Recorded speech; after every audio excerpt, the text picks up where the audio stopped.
मी प्राध्यापक सुनील कुचे, महाराष्ट्र बहुजन समाज पार्टी महाराष्ट्र प्रदेश सचिव। आज या ठिकाणी महाबोधी बौद्धविहार आंदोलनाच्या मुक्तीकरिता या ठिकाणी सर्व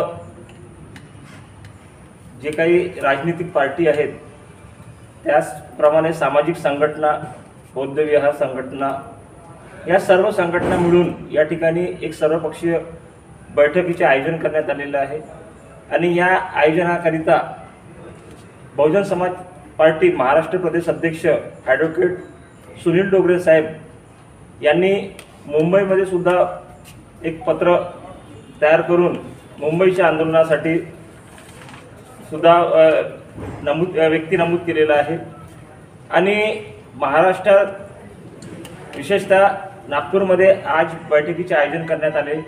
प्रदेश अध्यक्षांनी मला नागपूर जिल्ह्याच्या वतीने या बैठकीला उपस्थित राहण्याकरिता आदेश दिला व मी पक्षाच्या वतीने या बैठकीला उपस्थित झालेला आहे।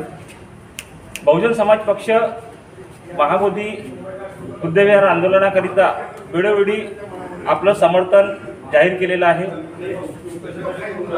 बहुजन समाज पक्षाचे संस्थापक कांशीराम साहेबांनी या आंदोलनासाठी सुद्धा समर्थन या वेगवेगळ्या वेळेस या आंदोलनाकरता आंदोलन केलेलं आहे। त्याचप्रमाणे बहनजींनी सुद्धा संसदेमध्ये आवाज उठवून या आंदोलनाकरिता हे केलेलं आहे, आपलं समर्थन जाहीर केले।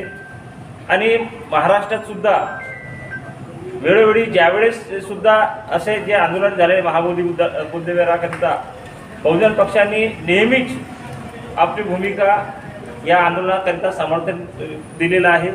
व आदरणीय डोंगरे साहेब यांनी याकरिता एक पत्र जाहीर करून यापुढे 14 ऑक्टोबरला जो आंदोलन नियोजित करण्यात आलेलं आहे सर्वपक्षीय, त्या आंदोलनामध्ये बहुजन समाज पार्टी महाराष्ट्र पूर्ण ताकदीने जेवढे काही आमचे बहुजन पक्षाचे कार्यकर्ते आहेत, बहुजन जे लोक आहेत, बौद्ध लोक आहेत, इतर समाजाचे लोक आहेत, या प्रत्येक लोकांना जागृत करून आम्ही हा आंदोलन यशस्वी करण्याकरिता बहुजन समाज पक्ष तत्पर राहील।